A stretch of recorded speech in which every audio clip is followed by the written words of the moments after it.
Upon foot strike, my arm's going to be somewhere in this position. When I go to weight bearing, I get into here, I'm going to be on time right up in here somewhere. Okay? So power position here to here. That's my power position. The follow through is one of the most overlooked components of the delivery. They're all important, but the follow through is freaking huge.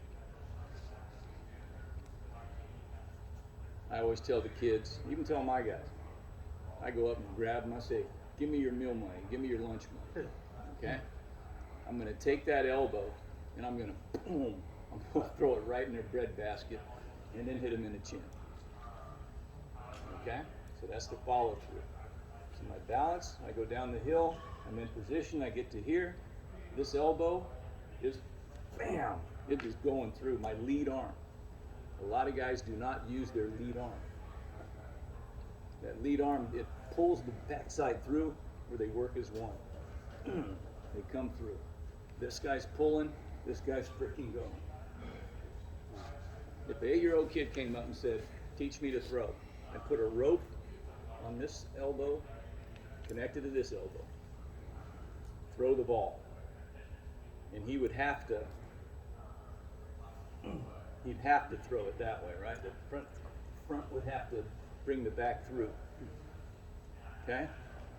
As I get older, it becomes a bungee cord.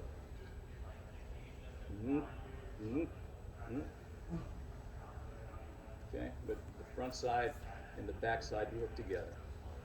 Highly overlooked. Guys will be throwing. I put down a line there and a line there, and we'll call that the work zone. You got to stay in the work zone, okay? So they're doing their thing, they're getting their balance, they're going down the hill. Stay in the work zone. Staying in the work zone. Staying down your line. Stay in the work zone. All your energy's right in here. What happens outside the zone is no bueno. In the work zone. Nothing good happens behind the rubber. So, if this is the rubber, nothing good happens back here. Everything is done in front of the rubber. Never want to go past the rubber. Get these guys with long arms, and they'll get into here and they'll maybe get behind the rubber a little bit. That'd be a really, really long arm. Most guys would be in here, and they'd always in front of the rubber. Yeah.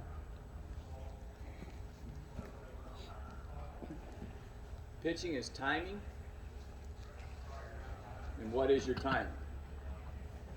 That would be in the power position, mentioned earlier. At foot strike, I'll probably be in here. At weight transfer, I'm going to be on time.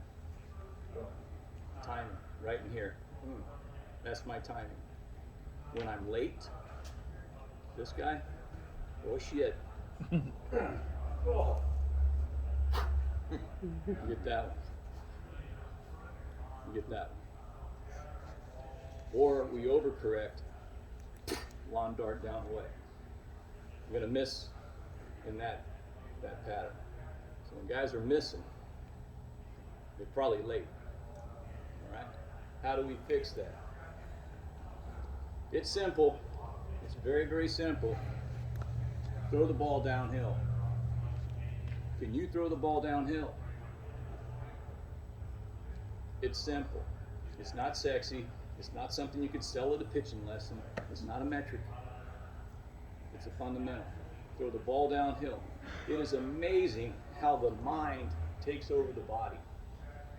I'm going to throw this downhill. All right, I'm going to throw it downhill.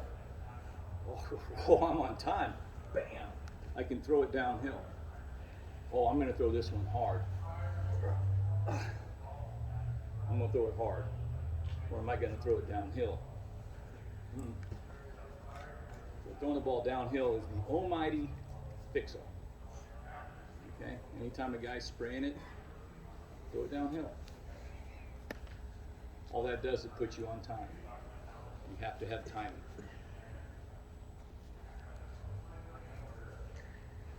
I really wish the strike zone was this big.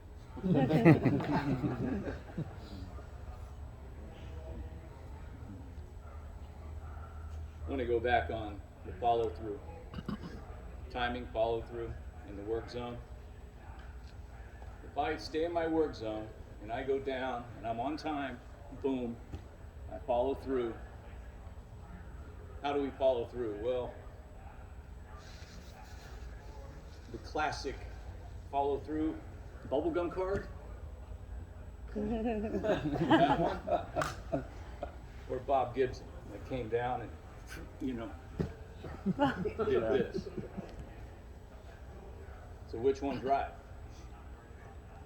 I wouldn't tell Bob Gibson to tighten it up. You know, work for him. So, but overall, it's being on time, and then however you get out of your work zone after you've let go of the ball, as long as I'm sternum over the knee, right in here, using that lead arm, shit, what happens after that? So be it. As long as I'm going down the hill, releasing the ball, then it's anybody's game. The strike zone. The clown's mouth. Okay? The clown's mouth. We've all been to a carnival, you know, get that little water pistol, try to shoot in the clown's mouth. That's the clown's mouth. So I've asked guys at the major league level, are you trying to make a pitch? Okay? Or are you just trying to throw it in the clown's mouth? I'm just trying to throw it over the plate. Well, enjoy the next couple of days, kid. You don't stick around. You got to have some idea what you want to do with the ball. The older we get, the more we can ask them to do. 8-year-old kid, clown's mouth. All clown's mouth. That's all we want to do. 11-year-old kid, 14-year-old kid. 11-year-old, definitely clown's mouth. 14-year-old, you know, how about this half, that half? But your first pitch should be a clown's mouth. Your first pitch. Anybody care to take a guess on what major league players, major league hitters have hit on the first pitch for the last 20 years? Upper middle?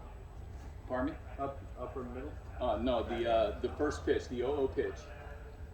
340. 340. Good number. Good answer. Like 344. Okay?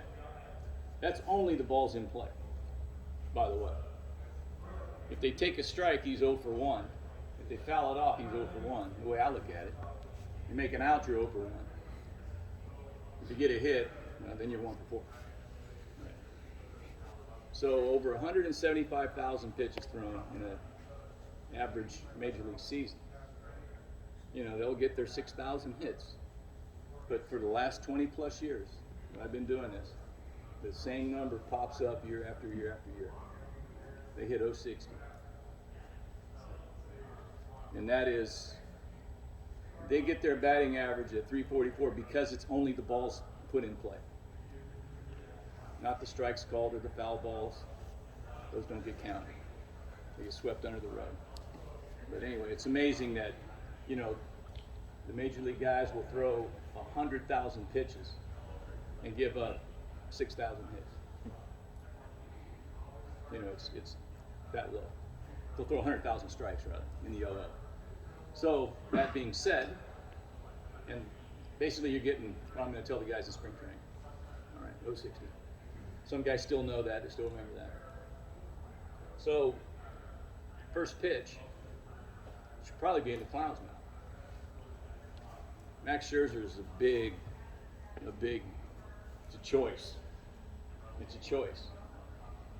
Strike one is not hard to do.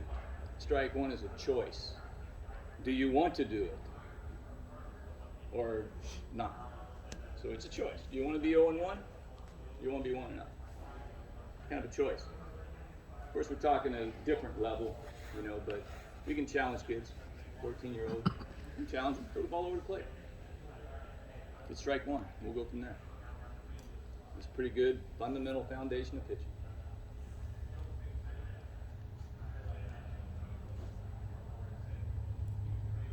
11-year-old kid, clown's mouth. 14-year-old kid, clown's mouth, and then 2 strikes. You want to, work halves or, strikeouts are fun. They're fun, especially for the analyst. The TrackMan people.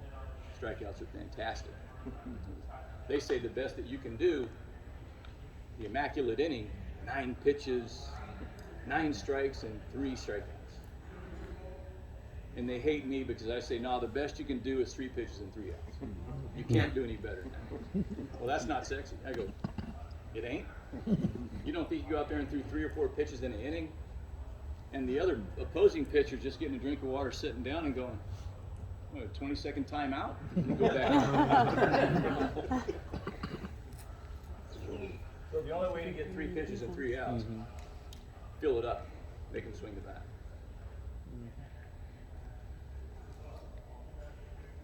Curveballs? When can we throw curveballs? When can we throw sliders? 11 years old, anybody can throw a changeup. Throw a changeup, Luke? Attaboy. Throw a curveball? Attababy. 12 years old, right? I would say that anybody can throw a changeup. So changeups can start at any level. And I've battled my guys today to throw changeups because everybody wants to throw hard, and I want them to throw soft. And how do you develop a changeup? Play long toss with it. Stretch it out. Play long toss with it. Keep your arm going. Because this changeup ain't real good. But this changeup is good. All right? You're swinging at your arm. You're not swinging at the ball. So play long toss with your changeup. Will help you develop a changeup. How do you hold it?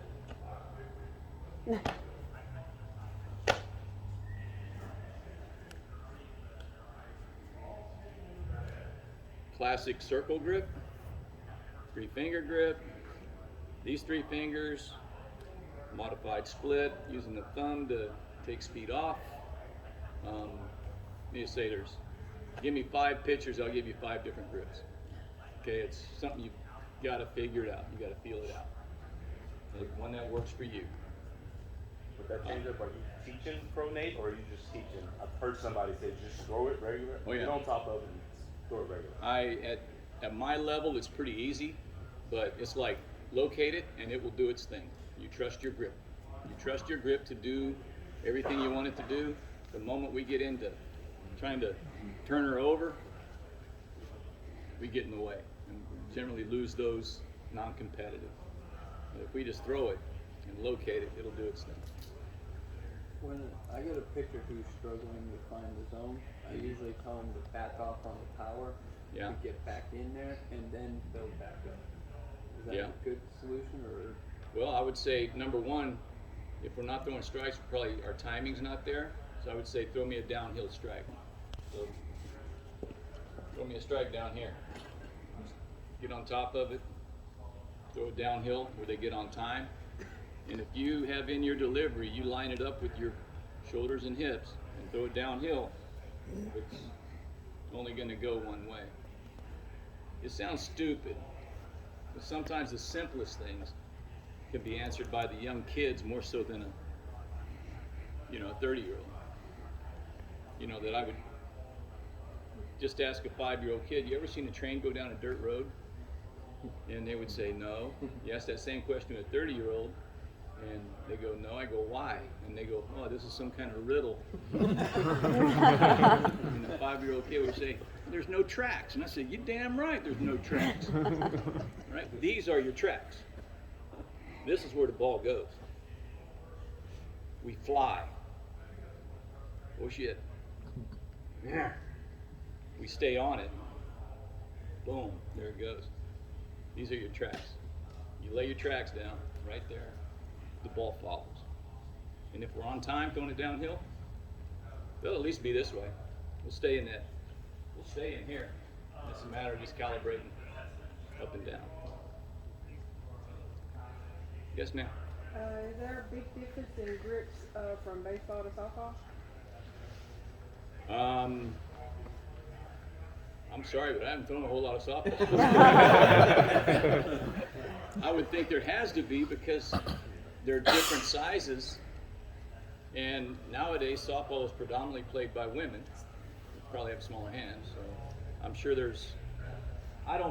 I wouldn't venture to say there's a whole lot of split-fingered softballs being thrown. Is kind of where I'm going, but I would say that probably more softballs are thrown with 3 fingers than 2.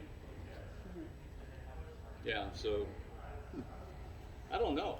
That'd be a Jenny Finch type. I'd see if she got some jennyfinch.com and pencil that one in. My father was a softball pitcher, so we did throw softballs as kids, but our hands, we just grabbed it, and we wanted to be like Dad. And it's all we could do to hang on to the ball, because it was like back then, like I was trying to throw a volleyball right now. Principles are the same though with softball, as far as being online, except for they throw the ball uphill instead of downhill. Curveballs. When can a kid throw a curveball? I like that. You got to earn it, right? You got to locate the fastball. That's what I tell my guys. What's this breaking ball stuff? You haven't earned it yet. Throw fastballs for strikes. My canned answer, my rehearsed answer is when can a kid start spinning it? When he starts shaping. At least let him grow a little bit, instead of. But if you throw it the right way, I'm a hypocrite here because little brother and I pitched until 39, he pitched till 42, and we spun it at 8 years old. But we learned the right way. And, yes, sir.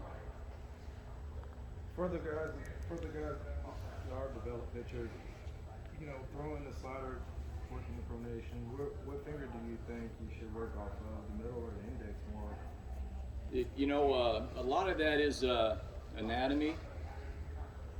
Some guys that have a lot of separation, in their middle and index. Some guys are, probably right in here. And you can kind of look at their calluses. And guys will get a dominant callus on a finger. So, the guys there's some guys that are, more like this that look like one finger's been chopped off, and everything comes off that finger. The shorter ones, the closer together ones, they can manipulate either finger. So, cutter ball. My cutter ball, that finger. My brother's cutter ball, that finger. So if you guys are going to guess which is the proper finger, take the pick. All the fingers in my ass. Which was the Mariano ball? I don't know. The invisible finger. Mariano was so great. He perfected one pitch and got really, really good at it, but he commanded the tar out of it, But when he came up, he was setting up John Wetland when he came up. And he'd come in and throw the dirty innings. Bases loaded in the 6th, and he'd get out of that and throw the 7th inning. Or, he'd do the nuts and bolts of the game. And he had this riser. I mean, it was a hopper like you wouldn't believe. And we'd come back and we'd say, you got to bring him down. And they go, I am bringing him down. We're steadily swinging. And you say, bring him down. He goes, dude, it's right here. And then I go to swing at it, and it's right by my nose.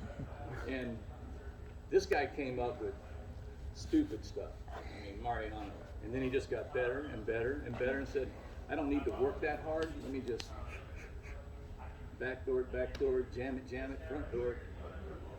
When he came up, he threw 99 with that, but then just went out and made a killing throwing that little cutter. Fun to watch. Mark, on that front leg, just staying in the work zone, are we trying to lead with that hip? I think that's a good rule of thumb. Sometimes we lower it to maybe our heel. We try to get our heel in there to keep guys closed. Some guys, the rusty gait, as I call it, a swinging gait, is this guy here. That he's not using his hips. He's not in here. You just come up here and the swinging gait. One way to tell if a guy's using his hips or not is this little happy trail back here. All right? I know we have a lot of synthetic surfaces here, but if you're on dirt, it's easy to see. But the guys that's using his hips, they get down into here, and then they throw, and they create this little happy trail where they're dragging. And if it's proper, it should be, the right-hander should be going that way when you're coming here, fire your hips, you know, and there it goes. Your swinging gait guy, he'll just come down here without hips, swing it, and there's no happy trail at all. So, but you can always tell if a guy's using his hips if he's leaving that little mark down. Those ones are all upper body. 5 minutes left, coach. Excuse me? Those are all using upper body strength for their speed, right? Not the whole leg. Yeah, there's not many of them. You know, it's I've only had a couple that I've seen that did not use their hips, and they were more, you know, really sinky type guys. When the old wet one up there. When do you start really like pushing for speed? Because we have like 14-year-olds where the accuracy is there and they're just behind on the speed. But you kind of go back and forth on, do you want to really have them start focusing on speed yet, or just kind of continue with the accuracy and let speed come when they're 16 and getting stronger? Well, I think velocity is God-given. Mm-hmm. We can maintain our velocity. We can improve velocity with proper mechanics, okay? But we can maintain it with proper conditioning. I think long tosses like great, and it's a good way to build endurance and stamina, and maybe get a little extra. But probably the biggest velocity jump is when they hit puberty. Okay, you'll see guys, especially like these Dominican kids, when you sign them when they're 16. You know, it's a good loose arm and it's 86 miles an hour. And then they're 17 and it's 86 miles an hour, maybe 87. And then they're 19 and here's 93. And you go, it's the same guy. But, you know, that button hit at 19. Derek Holland was 88. Late bloomer. About 22, shit jumped to 98. Same guy. It's just when it happens. So that, I think, it's God-given, and puberty is when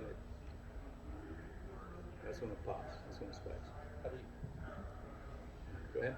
What do you think about warming up before pitching with a football? That's fine. Yeah, got no problem.